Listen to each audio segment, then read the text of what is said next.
Hi అండి. ఈ వీడియోలో మగ్గం వర్క్ బ్లౌజు బ్యాక్ పార్ట్ అండి, నెక్ స్టిచ్చింగ్ చూపిస్తాను. ఈ వీడియోలో నచ్చినట్లయితే ఒక్క లైక్ చేయండి ఫ్రెండ్స్. ఎంత నీట్ ఫినిషింగ్ వచ్చిందో చూడండి. అయితే ఇది రెడీమేడ్ బ్లౌజ్ పీస్ అండి. వీటికి ఏంటంటే నెక్ విడత్ ఎక్కువగా వస్తుంది, నెక్ పొడవు కూడా ఎక్కువగా వస్తుంది. దాన్ని మనం చూసుకొని స్టిచ్ చేసుకోవాలి.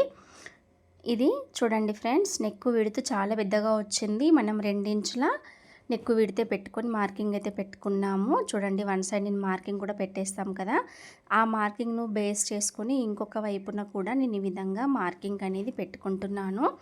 ఈ బ్లౌజు సైజ్ అనేది 27 ఇంచులండి. తనకి ఈ బ్లౌజు నెక్ విడత్ ఎక్కువగా అయిపోతుందండి, పొడవు కూడా ఎక్కువ ఉంది. అయితే తను ఏమన్నారంటే, రెగ్యులర్గా వాడం కదక్క బ్లౌజ్ని, పొడవు ఉండండిలే, నెక్ విడత్ మాత్రం కొంచెం తక్కువ చేయండి అనేసి అన్నారు. మెయిన్ పార్ట్ డబుల్ ఫోల్డ్ పైన లైనింగ్ పార్ట్ పెట్టుకున్నానండి. చూడండి, ఇంతగా విడతైతే ఎక్కువగా వచ్చింది. వర్క్ ఎక్కడ వరకు అవుతుందో మనం ఆ మార్కింగ్ దగ్గర పట్టుకుంటే మనకి విడత ఎంత ఎక్కువ ఉందని తెలిసిపోతుందండి. ఇక్కడ నేను పైనుండి మార్కింగ్ పెట్టుకున్న దానిపై నుండి కింది వరకు క్రాస్గా అయితే స్టిచ్ వేసుకోవాలి. ఈ విధంగా వేసుకోవడం వల్ల నెక్ విడత అనేది కొంచెం తగ్గిపోతుంది. మనకు అడ్జస్ట్మెంట్ అనేది విడత దగ్గర సరిపోతుందండి. ఈ డబుల్ ఫోల్డింగ్ పైన ఉన్న బ్యాక్ పార్ట్ను మిడిల్లో కచ్చక పెట్టుకున్నాను. మనం ఇక్కడ మెయిన్ పార్ట్కి స్టిచ్ వేసాం కదా, స్టిచ్ పైన మిడిల్లో ఈ లైనింగ్ పీస్ వచ్చేలాగా అడ్జస్ట్మెంట్ అనేది కరెక్ట్గా చేసుకోవాలి.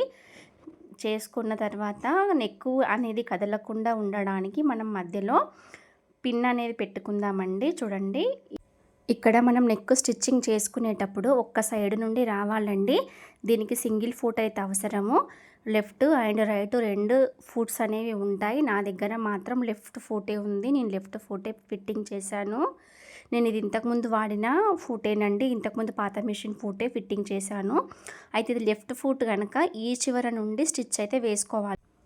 కరెక్ట్గా పట్టుకొని చూడండి, నా చేతి వేళ్ళకు తగులుతుంది ఇక్కడ కింద వర్క్ అనేది అర్థమవుతుంది.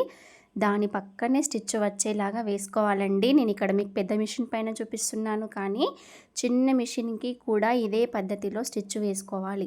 సేమ్ మగ్గం బ్లౌజులు స్టిచ్చింగ్ చేసినప్పుడు కంపల్సరీ సింగిల్ ఫుట్ అనేది ఉండాలి. అందులో లెఫ్ట్ అండ్ రైట్ 2 ఫుట్స్ ఉంటాయి. Left side right side. Right foot పెట్టుకున్నప్పుడు ఈ చివర నుండి కుట్టు వేసుకోవాలి. నా దగ్గర లెఫ్ట్ ఉంది కనుక నేను అక్కడ నుండి వేస్తున్నాను. ఎక్కడ నుండి కుట్టినా కుట్టుడు మాత్రం ఇంతే, పక్కనే కుట్టు పడాలి. పడినప్పుడు మనకు క్లాత్ అనేది ఎక్స్ట్రా కనబడకుండా నీట్ ఫినిషింగ్తోనైతే వచ్చేస్తుంది. నేను చేతి పట్టుకొని కొద్దిగా అంతా అడ్జస్ట్మెంట్ చేసుకుంటూ కుడుతున్నాను. బిగినర్స్ అయితే మీరు కూడా ఇంతే కుట్టాలండి, కంగారు పడేది ఏం లేదు. ఒకవేళ ఒకసారి వేసినప్పుడు కుట్టు పడకపోతే కూడా మళ్ళీ ఇంకొకసారి స్టిచ్ అనేది వేసుకోవచ్చు, దానికి ఏం ప్రాబ్లం ఉండదు. పక్కనే కుట్టు పడేదాకా వేసుకోవాలండి.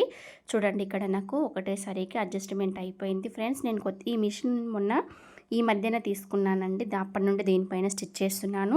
నేను ఇంతకుముందు మీకు షార్ట్స్లో నేను పాత మిషన్ పైన స్టిచ్చింగ్ చేసింది పెట్టాను. ఒకవేళ మీకు ఇది ఎవరికైనా కూడా ఇంకా అర్థం కాకపోతే మళ్ళీ కామెంట్ చేయండి, నేను మీకోసం చిన్న మిషన్ పైన చూపిస్తాను. ఇప్పుడు నేను స్టిచ్ అయితే వేసాను కదా, దాని పక్కన ఒక 1/2 ఇంచు క్లాత్ అయితే ఉంచుకొని ఎక్స్ట్రా ఉన్న క్లాత్ అనేది కంప్లీట్గా కటింగ్ అయితే చేసేసుకోవాలండి. ఈ స్టిచ్ వేసుకొని కటింగ్ చేసుకునేటప్పుడు కొద్దిగా జాగ్రత్తగా మెల్లగానే చేసుకోవాలి బిగినర్స్ అయితే. ఈ కటింగ్ చేసిన తర్వాత ఈ రౌండ్ తిరిగే దగ్గర మనం కచ్చకలు అయితే పెట్టుకోవాలండి.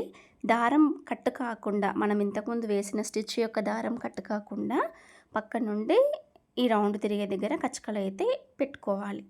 పెట్టుకున్న తర్వాత ఈ లైనింగ్ పీస్ అనేది లోపలికి అనుకొని ఇంకొక స్టిచ్ లైనింగ్ పైన పడేటట్టు వేసుకుంటే సరిపోతుంది. ఎందుకంటే మనము నార్మల్గా నెక్కులు తిరిగేసుకుంటే మెయిన్ పార్ట్ పైన పడేలాగా వేసుకుంటాం, కానీ దీనికి ఆ విధంగా వేసుకోకూడదు. లైనింగ్ పైన మాత్రమే పడాలి, ఎందుకంటే పైన పూసలు ఉంటాయి కనుక లైనింగ్ పైన మాత్రమే పడేటట్టు చూసుకొని మెల్లిమెల్లిగా జరుపుకుంటూ కొద్దిగా అంతా అడ్జస్ట్మెంట్ చేసుకుంటూ రౌండ్ తిరిగే దగ్గర కూడా స్టిచ్ అయితే ఈ విధంగా జరుపుకొని వేసుకోండి.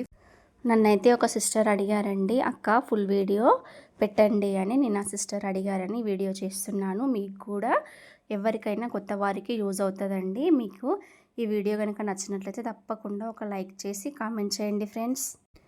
లైనింగ్ పీస్ పైన స్టిచ్ వేయడం కంప్లీట్ అయిన తర్వాత ఈ లైనింగ్ పీస్ను వెనక్కి అనుకోవాలండి. అనుకున్న తర్వాత మనం ఈ మెయిన్ పార్ట్కి లైనింగ్ పీస్ జరుపుకొని అడ్జస్ట్మెంట్ చేసుకుంటూ అటాచ్ చేసుకుంటే, లైనింగ్ అటాచ్ చేసుకుంటే ఈ బ్యాక్ పార్ట్ నెక్ స్టిచ్చింగ్ చేయడం అయిపోతుందండి. ఫ్రెండ్స్ మీకు అర్థమైంది అనుకుంటాను.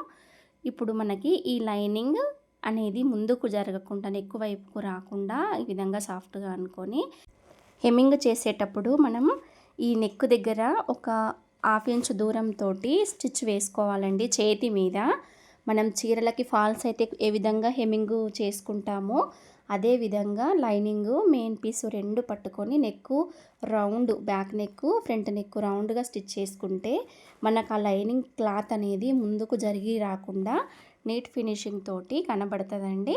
ఇప్పుడైతే నేను ఇక్కడ లైనింగ్ అటాచ్ చేస్తున్నాను. ఇది కొంచెం తక్కువ వర్క్ ఉన్న బ్లౌజ్ పీస్ కానీ ఎక్కువ హెవీ ఉన్న వర్క్లకు కూడా ఇదే మెథడ్లో స్టిచ్చింగ్ చేస్తే బిగినర్స్ చేసినా కూడా నీట్ ఫినిషింగ్ అయితే వచ్చేస్తుందండి. ఒక్కసారి మీరు మీ బ్లౌజ్ పైన ట్రై చేసి చూడండి. నేను చెప్పిన ఈ మెథడ్లో ఖచ్చితంగా మీరు వర్క్ బ్లౌజ్ పీసులైనా ఈజీగా స్టిచ్చింగ్ చేయగలరు.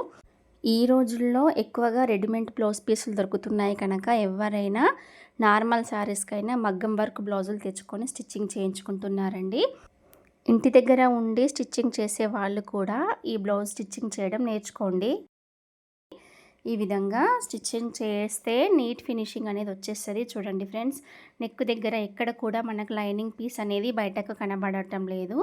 ఈ మెథడ్లో స్టిచ్చింగ్ చేయాలి. మగ్గం వర్క్ బ్లౌజ్ పీసులకి సింగిల్ ఫుట్ కంపల్సరీ. మనకి ఇది టైలరింగ్ మెటీరియల్ దొరికే షాప్లలో దొరుకుతుందండి. మీకు గనక ఈ వీడియో నచ్చినట్లయితే తప్పకుండా లైక్ చేయండి, షేర్ చేయండి. బాయ్.